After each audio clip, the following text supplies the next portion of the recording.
हमने बोला बंगाल का 1 करोड़ मुसलमान मस्जिद नमाज पढ़ने जाएंगे।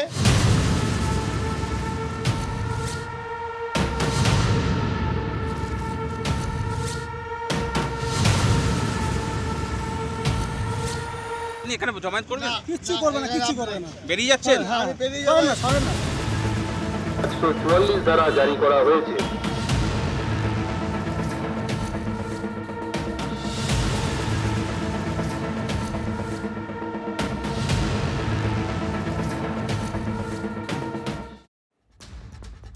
নমস্কার, টিভি9 বাংলায় আপনাদের স্বাগত জানাই। আমি ঠোঁটকাটা শুভজিৎ। কথায় বলে গর্জন বেশি হলে বর্ষণ কমই হয়, মানে যত গর্জায় তত বর্ষায় না।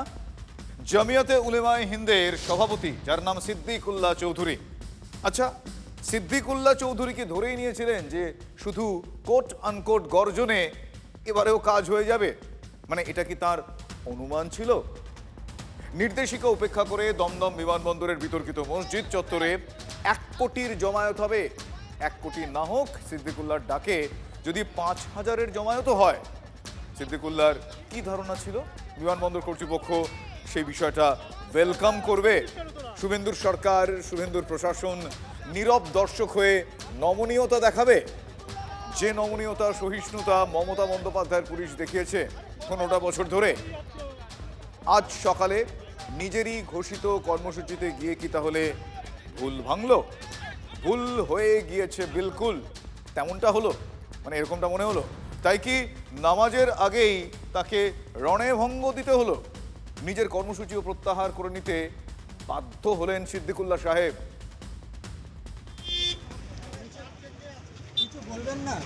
কি করবেন আপনি? এখানে জমায়েত করবেন? কিচ্ছু করবে না, কিচ্ছু করবে না। বেরিয়ে যাচ্ছেন? হ্যাঁ, সরেন না, সরেন না, সরেন না। আপনার সরেন না, কর্মসূচি সরেন না, বাতিল? সরেন না, সরেন না। কর্মসূচি হচ্ছে না? বলুন বলুন যে আপনার কর্মসূচি কি বাতিল?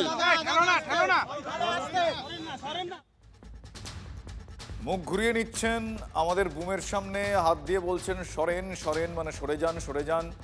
আচ্ছা, জামানা বদলের টের পেয়েই কি 24 ঘন্টার মধ্যে এক কথা বলে টোন ডাউন করলেন সিদ্দিকুল্লাহ চৌধুরী? জামিয়াতে উলেমায়ে হিন্দকে ওয়েলকাম করার জন্য প্রশাসনের তরফে সব রকম আয়োজন ছিল। পুলিশ, কেন্দ্রীয় বাহিনী, জল কামান, 163 ধারাও জারি হয়। এরপরেও যদি সিদ্দিকুল্লাহ জোর জবরদস্তি দলবল নিয়ে বাঁকড়ার ওই মসজিদ চত্বরে নামাজ পড়ার চেষ্টা করতেন, বড় ধরনের অশান্তি হতো, বড় ধরনের কিছু হতে পারত। সিদ্দিকুল্লাহর বিরুদ্ধে অশান্তিতে উস্কানি দেওয়ার অভিযোগ উঠতই যদি তিনি করতেন। শুভেন্দুর পুলিশ নিশ্চয়ই সেরকম কিছু ঘটলে অশান্তির কথা আঁচ করেও, অশান্তির পরিস্থিতি আঁচ করেও চুপ করে বসে থাকতো না। এসব ভেবেই কি শেষমেশ রণভঙ্গ দিতে হলো? মানে এই যাবতীয় বিষয়গুলো ভেবেই কি শেষমেশ রণভঙ্গ দিয়ে পিছিয়ে আসলেন সিদ্দিকুল্লাহ চৌধুরী? এ প্রশ্ন রাখলাম। आइंदा कल जुमा है। इस जुमा के दिन बंगाल के 1 करोड़ मुसलमान माँ बहनों से गुजारिश की कि ये बैज पहनेंगे, ये पहनेंगे, नमाज पढ़ने जाएंगे, अल्लाह से दुआ करेंगे और पुरअमन एहतिजाज करके चले आएंगे। हम लोग जुमा की नमाज कल 11:30 बजे गेट पर जाएंगे।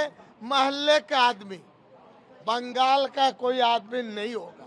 मुसलमान नमाज पढ़ने जाएंगे, गोलमाल नहीं होता है, रास्ता पर नहीं उतरेंगे, ज़बरदस्ती नहीं करेंगे, माइकिंग नहीं करेंगे, सिंपल नमाज पढ़ने जाएंगे इसको पहन करके।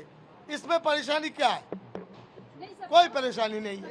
आपको रोक सकता है कुलटोला मस्जिद में नमाज? हम पूछना चाहते हैं, आप रोक सकते हैं किसी मस्जिद में? বেশ কয়েকজন সংখ্যালঘু সমাজের প্রতিনিধি তারা বাঁকড়ার দিকে এগিয়ে চলেছেন। আমরা সেই ছবিটা দেখছি। আপনারা কি জমায়েত করবেন? হ্যাঁ, আইসির সঙ্গে কথা বলবো, আইসির সঙ্গে আইসির সঙ্গে কথা কি কথা বলবেন? থানা যা বলে ফাইল দেখাবো। কি বলবেন? এখন কিছু বলবে না। আপনি কি হবে? কিছু বলবে না। কিছু হটবেন আপনি? নামাজ পড়ার পারমিশন এখানে হবে? হবে না, না, এখানে কিছু অন্য জায়গায় পড়ে নেবো। আমরা একটা চিঠি দিয়েছি পারমিশন এসছে দিয়েছে না না না, কিছু কিছু পারমিশন কেউ দিয়েছে কিছু নেই, কিছু নেই, না কিছু না পারমিশন।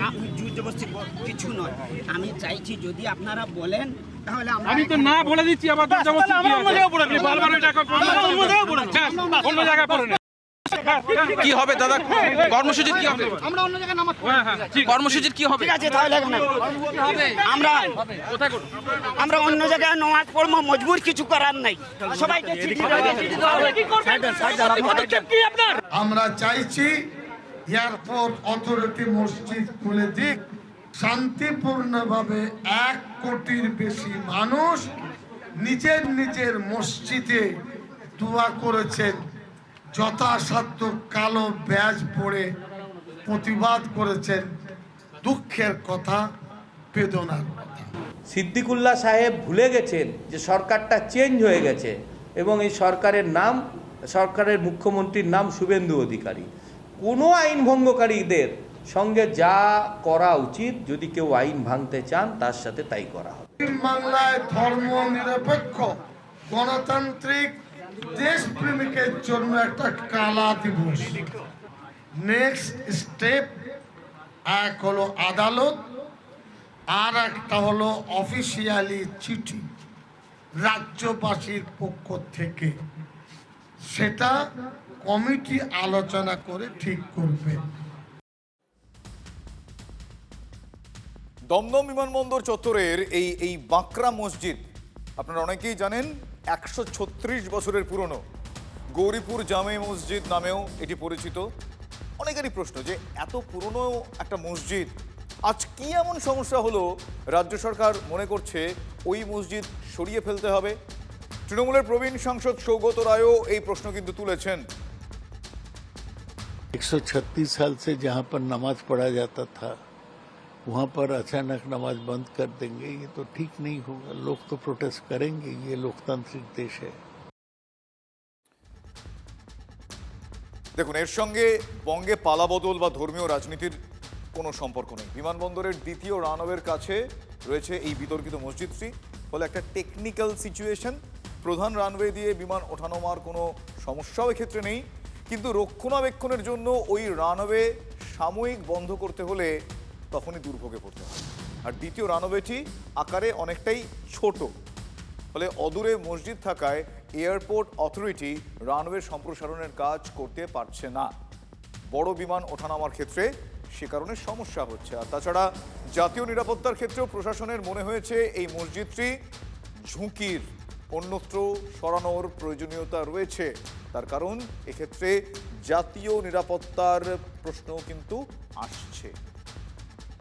জাতীয় সুরক্ষা এবং বিমানবন্দরের নিরাপত্তা আগে দেখতে হবে।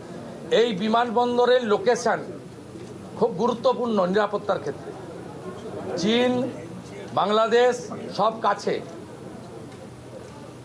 এটা আন্তর্জাতিক বিমানবন্দর। এইখানে এইভাবে খুলে রাখা যায় না। অনেক কটা বিষয় থাকছে, নিরাপত্তার বিষয় থাকছে, থার্ড লেন তৈরি করার, রানওয়ে তৈরি করার বিষয় থাকছে, এবং মুসলিমদের ধর্মীয় উপাসনাকে রক্ষারও একটা প্রশ্ন থেকে যাচ্ছে। হাজার হাজার লক্ষ লক্ষ কোটি কোটি মানুষের উপকার হবে যদি এয়ারপোর্টটাকে বাড়ানো হয়। এয়ারপোর্টটা বাড়ানো যাচ্ছে না কারণ ওই মসজিদটা রয়েছে বলে। আর এয়ারপোর্টে যদি উন্নয়ন হয়, মানুষের যদি উন্নয়ন হয়, তার মধ্যে মুসলিমদেরও উন্নয়ন হবে। শুধু তো হিন্দুদের হবে না, শুধু তো জৈন বা খ্রিস্টানদের হবে না, সবার হবে। উন্নয়নের কাজে মন্দির হোক কিংবা মসজিদ হোক, সেটাকে রেখে দেওয়া যাবে না। যদি এয়ারপোর্টের ভিতরে ওটা কোনো মসজিদ না হয়ে যদি হনুমানজির মন্দির হতো, তাহলে আজকে সরকার যা করছে সেটাই করা হতো। আর ভগবান আল্লাহ এরা তো সর্বত্র বিরাজমান। বাকি ঠিক আছে, আমরা তো ধর্ম পালনে কাউকে বাধা দিইনি। ওরা তো বলেছিল যে বিজেপি এলে মুসলমানদের তাড়িয়ে দেবে, নামাজ পড়তে পারবে না। তা বকরি ঈদও করেছেন, পশু হত্যা আইন মেনে করেছেন, অসুবিধা নেই। মহরমেও বেরিয়েছিলেন অস্ত্র বাড়িতে রেখে, কোনো অসুবিধা নেই। बंगाल में 4 करोड़ मुसलमान हैं, 4 करोड़। 1/4 से हमने कहा है दुआ करो, मस्जिद जाकर नमाज पढ़ो, दुआ करो। और ये दुख बोला, हम दुखी हैं, ये हम दुखी हैं, बस इतना। और घर आएंगे, no protest, no miking, no मिছিল। শুভেন্দু অধিকারী ব্যবস্থা নেবেন। প্রত্যেক সময় মানুষকে তাতিয়ে ভুল বুঝিয়ে রাজনীতি পলিটিক্যাল মানে ধর্মকে নিয়ে রাজনীতি করা বন্ধ করুন। 1 কোটি লোকের জমায়েতের ডাক কি সিদ্দিকুল্লাহর কোট আনকোট রাজনীতি? মানে রাজনীতি করবেন বলেই মসজিদকে সামনে রেখে তিনি কি রাস্তায় নেমে পড়েছেন? মানে এটা দেখানোর জন্যই কি এই সরকার মুসলিম বিরোধী, এই সরকার মুসলিমদের বিরোধিতা করে, এটা কি তার একটা ট্যাকটিক্স ছিল? দেখুন, প্রশাসনের সব সিদ্ধান্তের সঙ্গে যে সবাই সবসময় একমত হবেন সেটা নয়, সেটা আমরা প্রত্যেকেই জানি। আর তার জন্য আইন আছে, আদালত আছে, সমস্যা হলে সমাধান আছে, পরিস্থিতির জন্য ব্যবস্থা আছে, রাস্তায় নেমে শান্তিপূর্ণ বিরোধিতারও সুযোগ রয়েছে। কিন্তু বিরোধিতা মানে যা বারণ করা হচ্ছে, যাতে নিষেধাজ্ঞা জারি হচ্ছে, সেটাই বলপূর্বক করতে হবে বা সেটাই সেই দিকেই এগোতে হবে, দিস ইজ নট ডান। লোকজনকে সঙ্গে নিয়ে জোর করে কোনো নিয়ম ভাঙার মধ্যে সরাসরি উস্কানি নামক বিষয়টা থাকে, যেখানে আমরা জানি যে একটা বিষয় নিষেধাজ্ঞা জারি হয়েছে, সেক্ষেত্রে বলা হয়েছে এটা করলে এই পারিপার্শ্বিক সমস্যা হতে পারে, সেখানে সেইটা বলপূর্বক করা মানে সেটা কিন্তু এক প্রকার উস্কানির নামান্তর। মানে আগুন নিয়ে খেলতে চাইছেন সিদ্দিকুল্লাহ সাহেব, এটা যদি হয়ে থাকে তাহলে সেটা খুব একটা সুবিধার বিষয় নয়।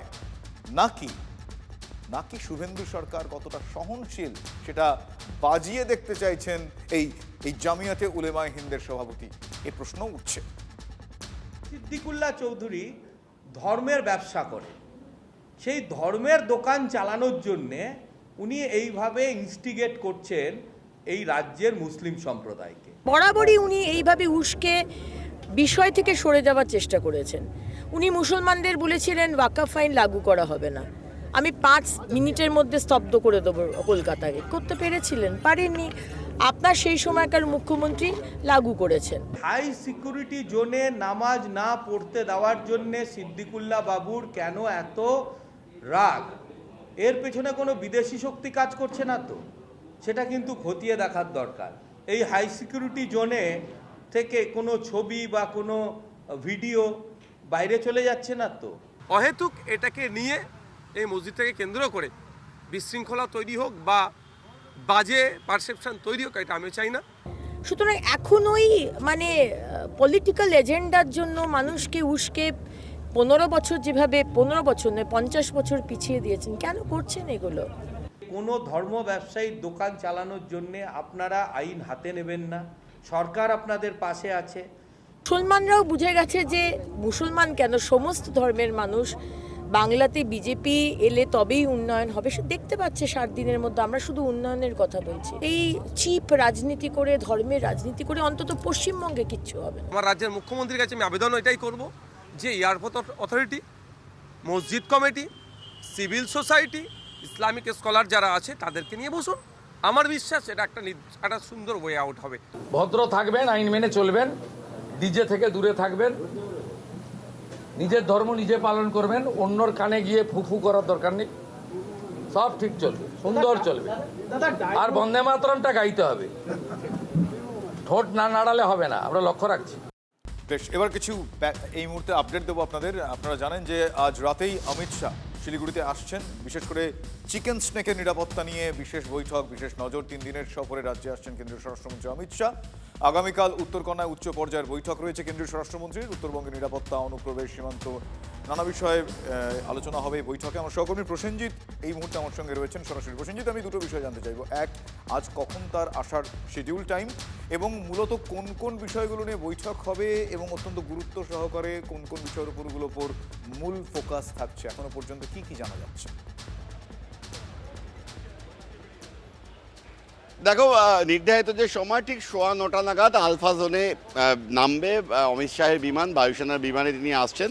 সেখান থেকে তিনি চলে যাবেন সরাসরি বিএসএফ কদমতলায়। অন্যদিকে রাজ্যের তরফে মুখ্যমন্ত্রী শুভেন্দু অধিকারী আসছেন, তিনিও আর কিছুক্ষণের মধ্যে বাগডোগরা বিমানবন্দরে এসে পৌঁছাবেন এবং তিনি স্বাগত জানাবেন। এবং উত্তরবঙ্গের অন্যান্য মন্ত্রীরা এবং সাংসদরা তারাও কিন্তু হাজির হয়েছেন। মন্ত্রী অর্জুন সিং আছেন, সুকান্ত মজুমদার আছেন, তারাও স্বাগত জানাবেন অমিত শাহকে।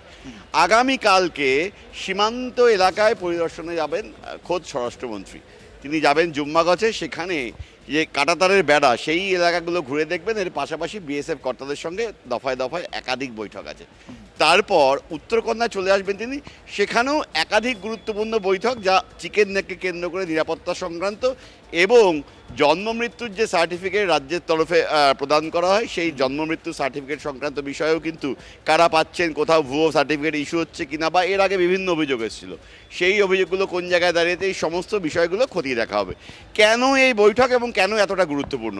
দেখো, বাংলাদেশের নির্বাচনের পর সীমান্তবর্তী বিভিন্ন জায়গায় যারা জিতেছেন মূলত তারা জামাত শিবিরের লোকেরা, তারা নির্বাচিত হয়েছেন এবং সেই এলাকাগুলোতে জামাত কিন্তু ক্রমশ শক্তি বাড়াচ্ছে। ঠিক পাশেই সীমান্ত, যার এপারে আমাদের বাংলা অর্থাৎ পশ্চিমবঙ্গ, ঠিক সেই কারণেই কিন্তু এই তৎপরতা, যেখানে এই যে আভ্যন্তরীণ নিরাপত্তা তাকে আঁটোসাঁটো করা, একেবারে জমি জট একটা অভ্যন্তরীণ নিরাপত্তা আঁটোসাঁটো করতে কোন কোন পদক্ষেপ করা যেতে পারে সেই বিষয়টা নিয়ে বিশেষ নজর, এবং বিশেষ বৈঠকে থাকছেন কেন্দ্রীয় স্বরাষ্ট্রমন্ত্রী অমিত শাহ। আজ রাতেই তিনি কে আসল তৃণমূল এই প্রশ্ন এড়িয়ে এই নিয়ে কৌতূহল বজায় রাখলেন মুখ্য নির্বাচন কমিশনার জ্ঞানেশ কুমার। কে আসল কে নকল জানি না, সংবিধান অনুযায়ী কাজ করবে নির্বাচন কমিশন, জানিয়েছেন জ্ঞানেশ কুমার।